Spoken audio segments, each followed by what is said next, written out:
Hello everyone.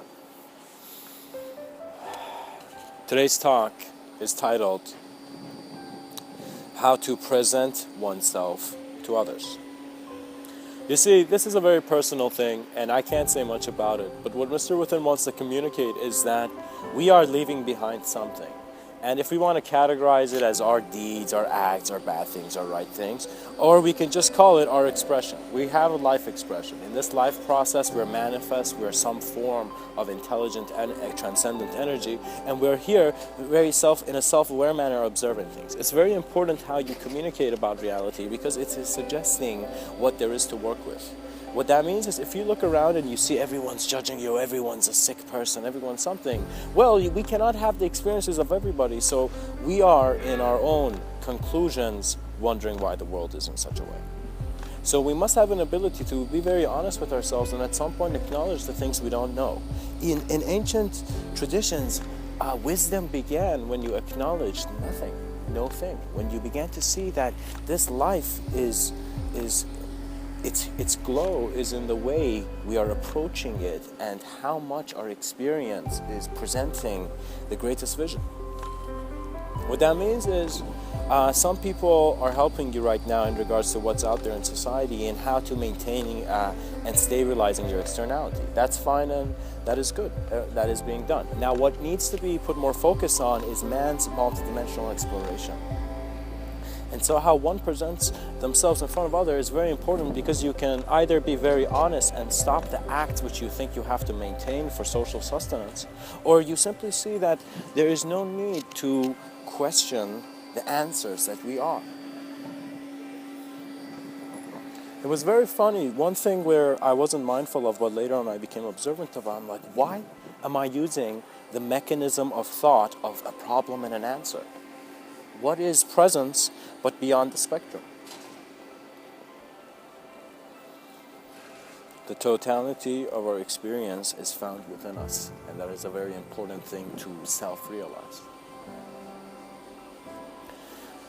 My experience so far in this lifetime and space, I see that I've been transitioning, and at first there were certain cultural influences and there were certain ideology that I was growing into, like I had accepted and I was building, establishing. But there came a moment where I dropped all ideology and I saw man always has a new introduction to his own life. And so as I saw that, the moment became more significant than my considerations of the segments of the moment which I had kept, which was the future and the past.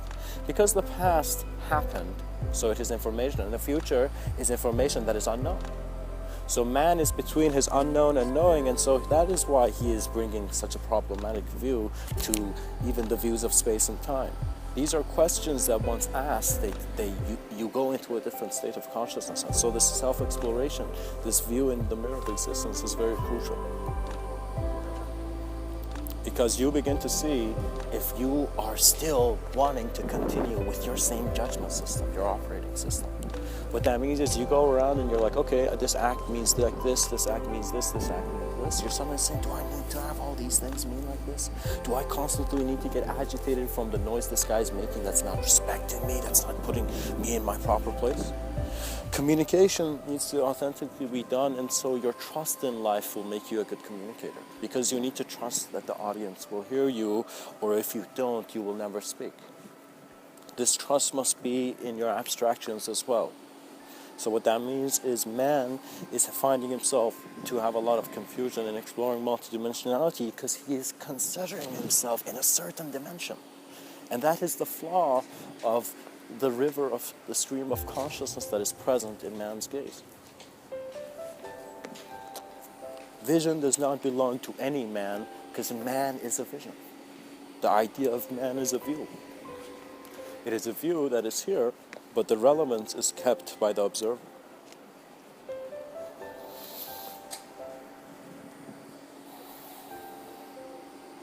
Now, one must find themselves to be among the audience of life, which means think of how you're going to be throughout the day in a way where you're considering all life forms at all moments.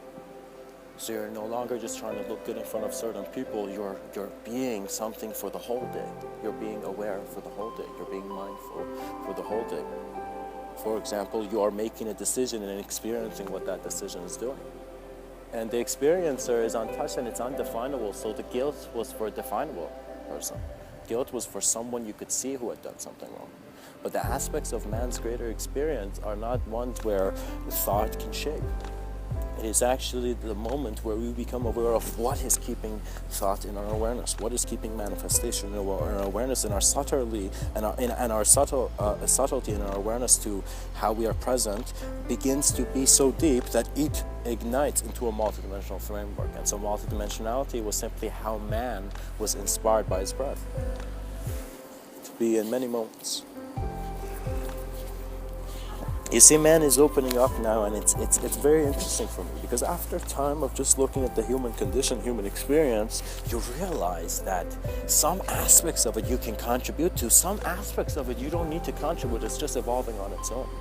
So what man really needs to do is make man conscious.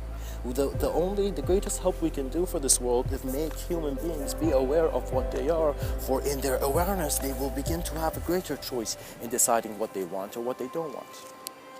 So what that means is, if the apocalypse is coming to you, do not think of the apocalypse. Be in a way where your presence is the sight that is always present.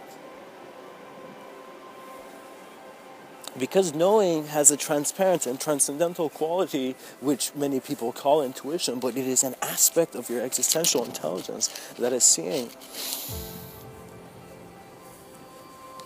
Ignorance was a choice by the choiceless. And that was where we were free from ignorance. In observing self and where our judgments are coming from, we begin to realize that reality is kept with the greater effort to provide and to perceive.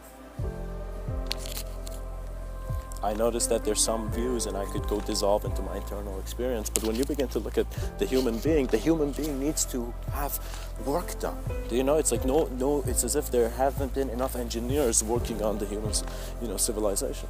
So now we need to begin this. Everyone needs to recognize that they are a celestial engineer. You are existential intelligence, and so become very clear and transparent and self-observant. As you do, your knowing will be an integrative step, and your intuition will be the guidance that comes from the moment. So what that means is that as you follow your intuition, you will reach a certain sense of flow of knowing where you were never here and you were never the speaker, and so the moment was the expression that it was.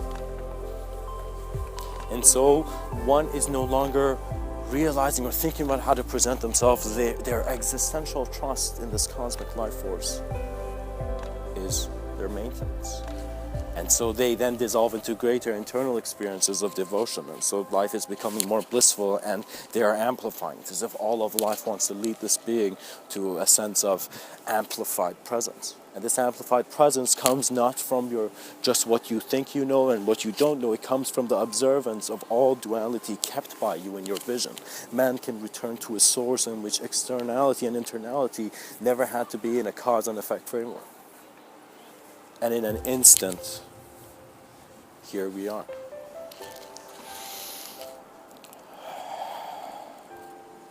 Know thyself, and you shall be as you are. Much blessings and namaste.